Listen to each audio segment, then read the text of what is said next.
Bom dia, bom dia. Vamos lá, pessoal. Sextou, né? Mais uma sexta-feira. Nós aqui de manhã com o nosso compromisso diário, nossa leitura do Evangelho segundo o Espiritismo, nossos grãozinhos no caminho. Ainda no capítulo 27, Pedi e obtereis.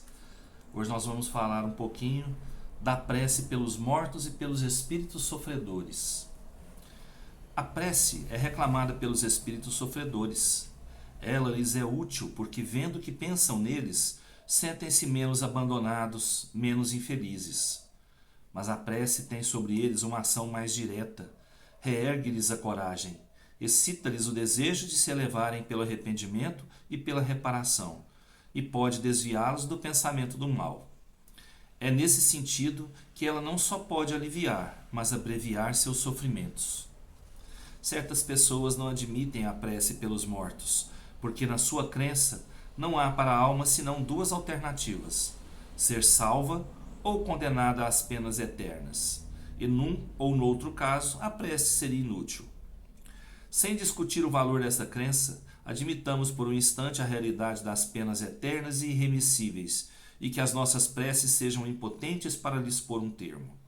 Perguntamos se, nessa hipótese, é lógico, caridoso e cristão rejeitar a prece pelos condenados.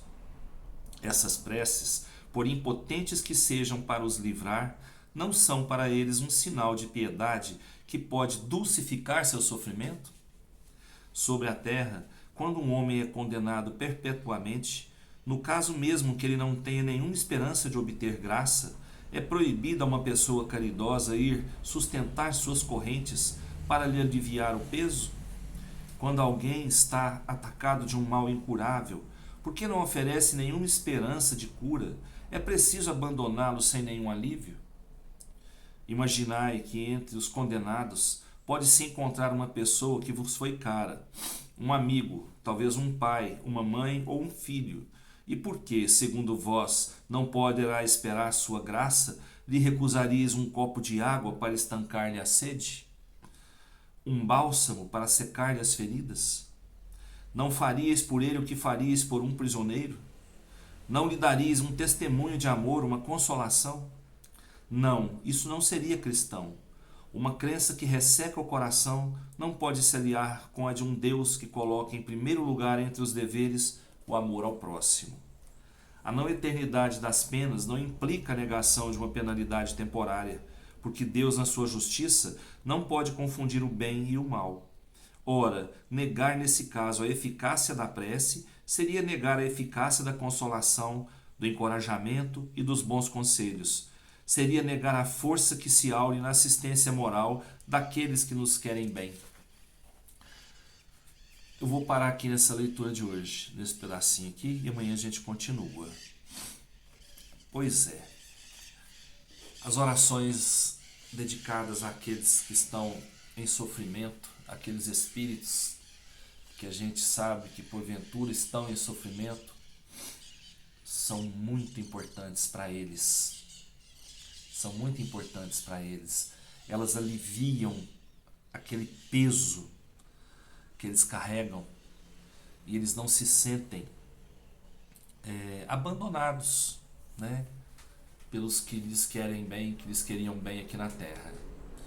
Estão em sofrimento pelos seus próprios erros, né, pelo remorso do que fizeram, que lá no outro plano o sentimento deve ser muito mais pesado, o sentimento de remorso, porque veem que não podem fazer mais nada, que já perderam a oportunidade de fazer, né, e tem que esperar uma nova oportunidade. Então o sentimento de remorso é muito grande e um peso enorme, um arrependimento enorme pelo que fizeram por aqui e estão em sofrimento. Mesmo aqueles espíritos que imaginavam ter uma vida, que a vida terminaria aqui, né, e que passam para o outro lado e veem que a vida continua, que não há morte, né, esses espíritos sofrem muito, porque veem que perderam uma grande oportunidade de crescer, de evoluir, né? Chegaram lá obtusos, fechados, e veem aquela imensidão, aquela e aquela luminosidade enorme, aí se arrependem e sofrem. Então nossas preces chegam a eles como um alívio para esse sofrimento, porque a prece dirigida com amor, com o coração aberto, ela tem um poder enorme de aliviar as dores ou mesmo curá-las, né? Depende da vontade do Pai.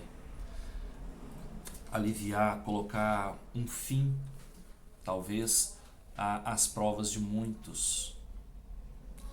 Então, pelos mortos, não só pelos sofredores, pelos mortos, né, em carne, que precisam se sentir acolhidos ainda, sentir que o amor que existia aqui continua existindo, que não termina. E a prece é um meio de comunicação dos encarnados com os desencarnados. É dirigida exatamente a eles pelo pensamento de quem está orando.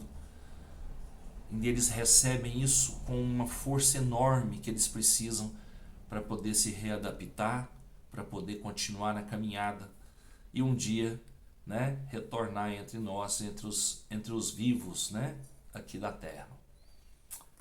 Então, meus irmãos, quando a gente acha que a gente está rezando, né, e que as nossas preces não são atendidas, elas são sim. À medida do nosso merecimento, claro, né? À medida da maneira que a gente reza também, né? Como eu disse antes, elas serão atendidas. E para eles, para os mortos, desencarnados, e pelos que estão em sofrimento no outro plano, essa prece é de uma importância enorme. Então vamos rezar sempre com o pensamento voltado àquele que a gente pede, àquele que a gente reza, né? Por aquele que a gente reza, e pedindo ao Pai que essas preces cheguem até eles e aliviem um pouco suas dores, seus sofrimentos, né? E o seu peso que carregam na alma, no espírito. E vamos lá, vamos fazer nossa parte aqui, ajudando eles que estão de lá, né? Que um dia somos nós que estaremos lá. E como a leitura falou, quem sabe entre esses sofredores que estão do outro lado, né, não estão aqueles que nós tivemos aqui, né, como familiares, como amigos. Então vamos rezar de uma maneira geral para os espíritos sofredores, né? Os espíritos que ainda não se encontraram lá do outro lado. Grande abraço a todos, uma ótima sexta-feira, com muita luz, muita paz, muita harmonia nos seus lares, muita saúde. Que Jesus nos abençoe e nos fortaleça sempre no caminho. Fiquem com Deus, até amanhã se Deus quiser, e eu tenho certeza que Ele quer. Beijo no coração.